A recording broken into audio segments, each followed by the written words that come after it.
خراج عقیدت ادا کرنے والوں، خراج عقیدت سے کیا کام ہوگا؟ خراج عقیدت ادا کرنے والوں، خراج عقیدت سے کیا کام ہوگا؟ یہی ہے زبانی محبت کا عالم، تو دین خدا اور بدنام ہوگا۔ فقط خوش بیانی کے جوہر دکھا کر کوئی قوم دنیا میں ابھری نہیں ہے۔ فقط خوش بیانی کے جوہر دکھا کر کوئی قوم دنیا میں ابھری نہیں ہے۔ عمل چھوڑ کر صرف باتیں بنا کر کوئی قوم دنیا میں ابھری نہیں ہے۔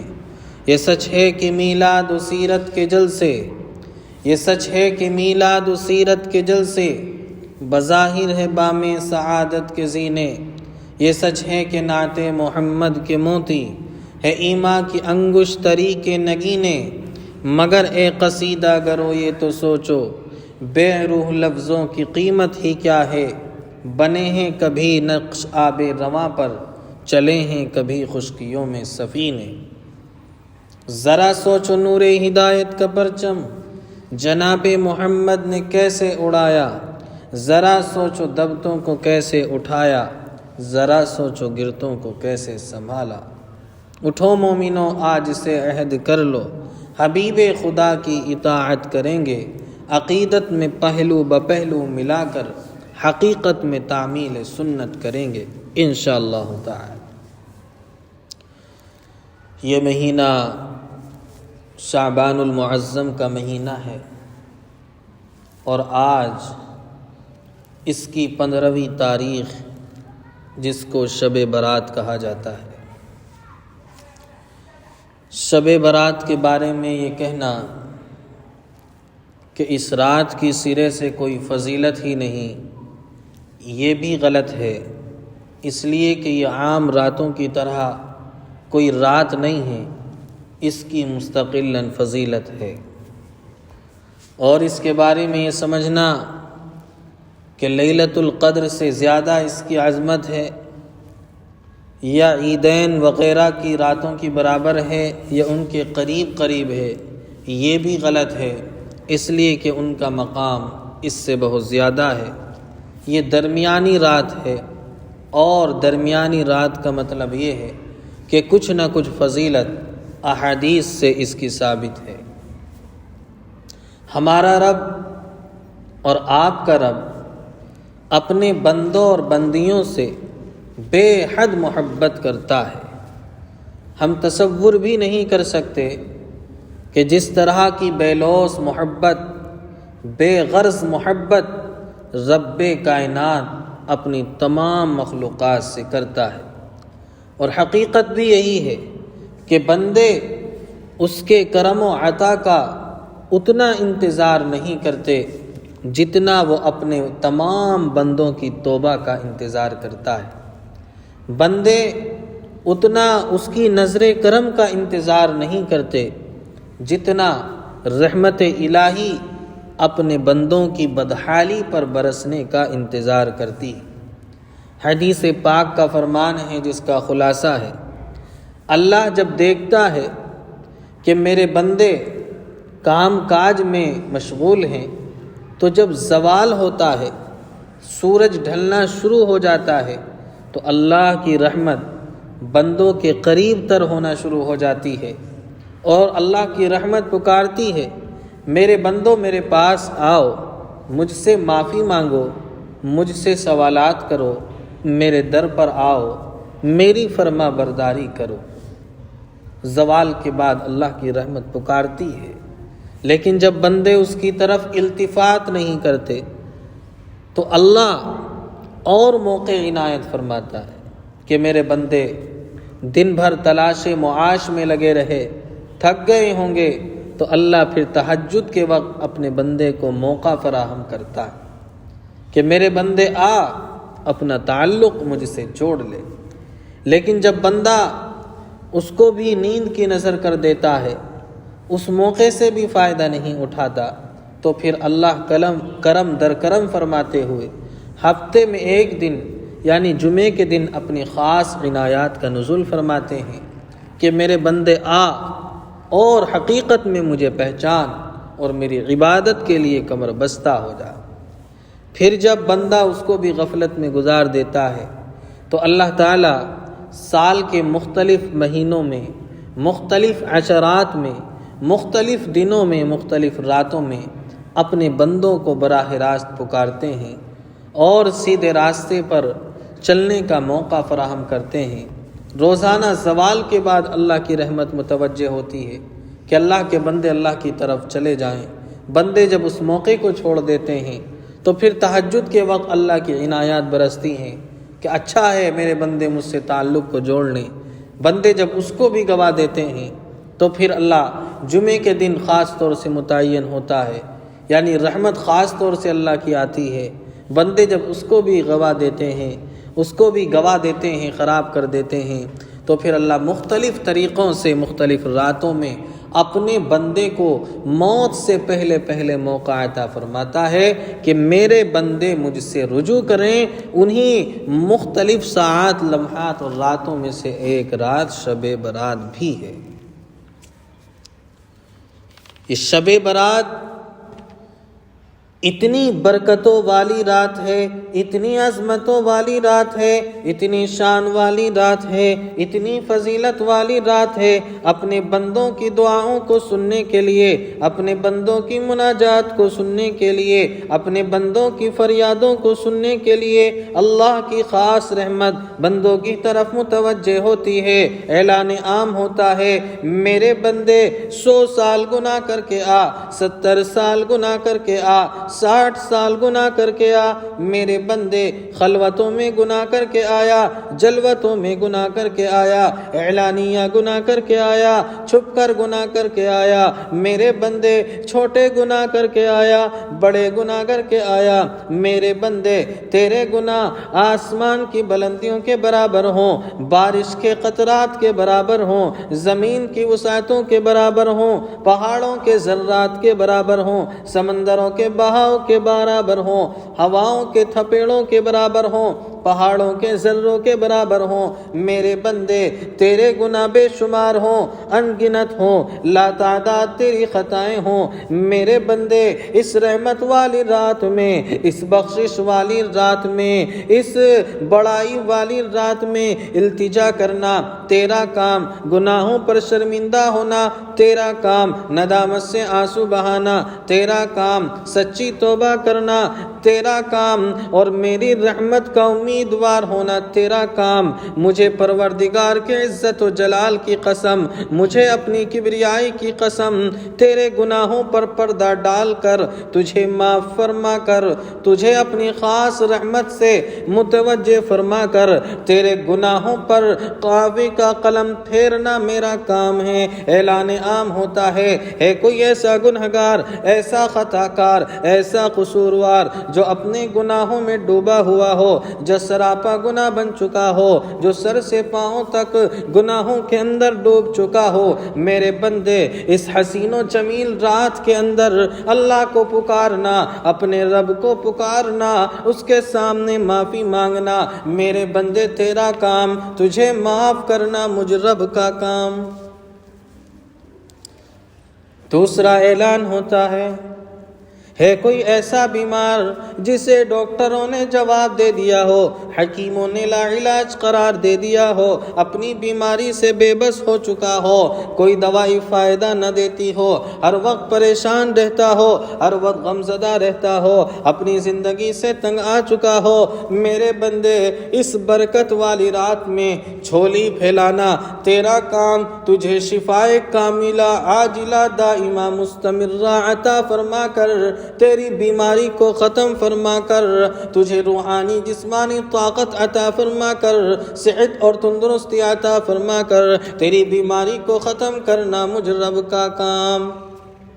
تیسرا اعلان ہوتا ہے کوئی اپنی ضرورتوں کو پورا کرانے والا، جس کی ضرورتیں بے انتہا ہوں، جو اپنی روزی سے پریشان ہو، جس کے پاس معاش کا کوئی ذریعہ نہ ہو، حلال طریقے کا کوئی ذریعہ نہ ہو، جس کے پاس غربت ہی غربت ہو، مفلسی ہو، افلاس ہی افلاس ہو، تنگ دستی ہو، فاقے ہی فاقے ہو، کاروبار نہ ہو، اپنے کاروبار سے پریشان ہو، میرے بندے میرے در پر پر آ کر میری کبریائی کو ماننا، میرے ساتھ تعلق رکھنا تیرا کام ہے۔ تیری غریبی کو دور فرما کر، تنگ دستی کو دور فرما کر، پریشانیوں کو ختم فرما کر، مصیبتوں کو ختم فرما کر، تجھے غنی مالدار بنا کر حلال برکت والی روزی کے دہانے کھولنا میرا کام۔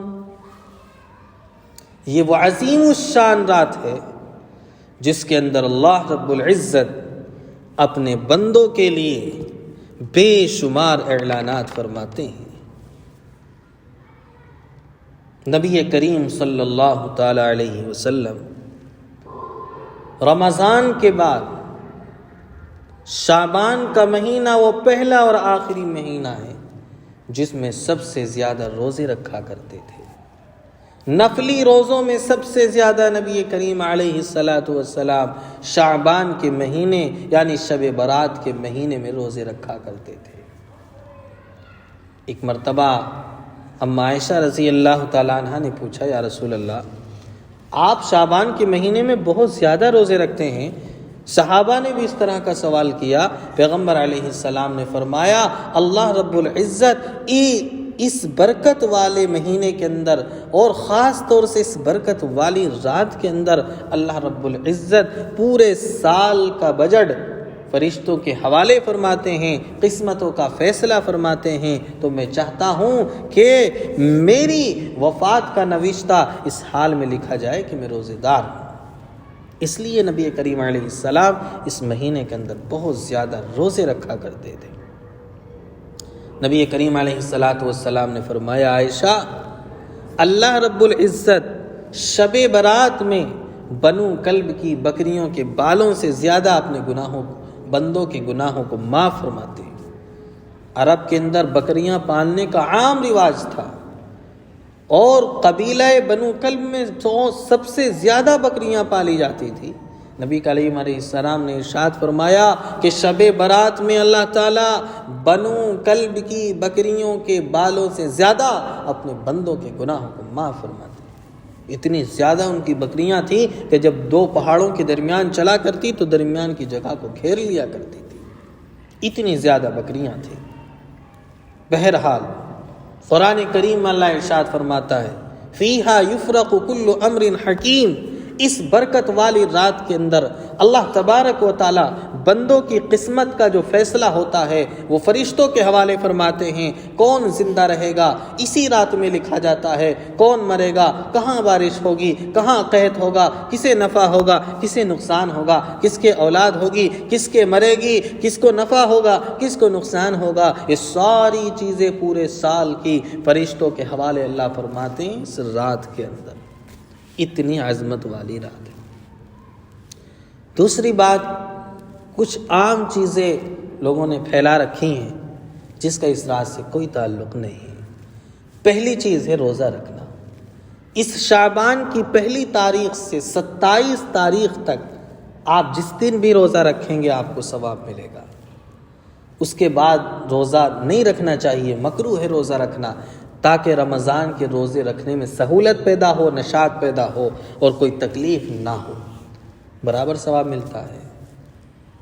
ایسا نہیں کہ ہم 16ویں شعبان کا 16 تاریخ کا روزہ رکھیں گے تو کوئی خاص فضیلت ہوگی، نہیں، پورے مہینے نبی کریم علیہ السلام روزوں کا اہتمام فرمایا کرتے تھے، اس لیے کوئی خاص روزہ نہیں ہے۔ پہلی تاریخ سے لے کر 27ویں تاریخ تک جب چاہے روزہ رکھے، 16 کا بھی رکھ سکتے ہیں، 17 کا بھی رکھ سکتے ہیں، کوئی خاص متعین نہیں۔ اسی طرح قبرستان جانا کوئی ضروری نہیں ہے، کبھی چلے جائیں کبھی نہ جائیں، اس لیے کہ نبی کریم، اب سوال پیدا ہوتا ہے کہ نبی کریم علیہ السلام قبرستان کیوں گئے تھے؟ تو پیغمبر علیہ السلام کے بارے میں ہو سکتا ہے کوئی خاص حکم نازل ہوا، دوسرا ہو سکتا ہے بہت سی چیزیں آپ کی خصوصیات میں سے ہیں، ہو سکتا ہے اس رات جانا بھی آپ کی خصوصیات میں سے ہو۔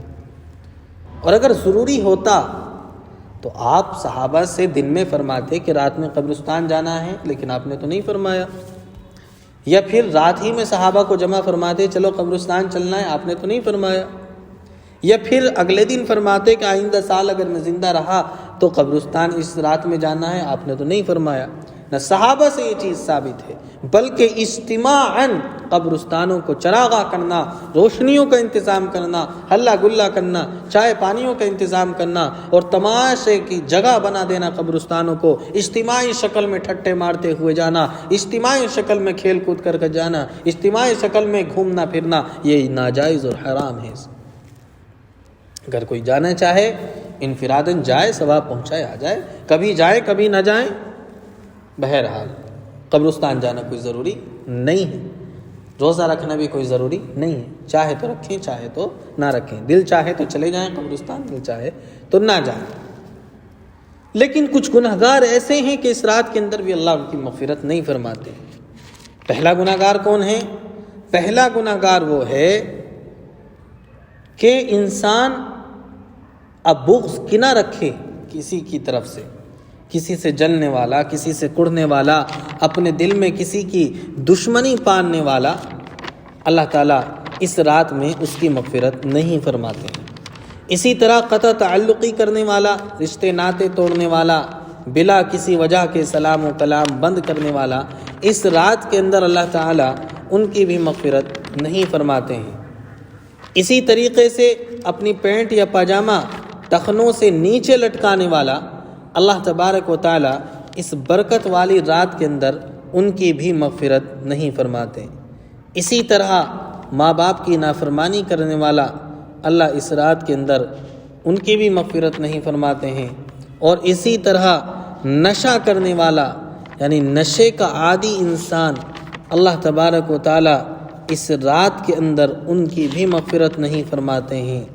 تو یہ چند گناہگار ایسے ہیں کہ اتنی برکت اور عظمت والی رات میں، جس میں اللہ تعالیٰ بے شمار لوگوں کو معاف فرماتا ہو، مغفرت فرماتا ہو، لیکن اللہ ان کی مغفرت نہیں فرماتے۔ ایک مشرک ہے، اللہ کی ذات و صفات میں کسی کو شریک کرنے والا، اللہ کے ساتھ کسی کو ساجی بنانے والا، اللہ اس کی بھی مغفرت نہیں فرماتے ہیں۔ اس کے علاوہ اللہ جس کی چاہتے ہیں مغفرت نہیں فرماتے ہیں، مغفرت فرما دیتے ہیں۔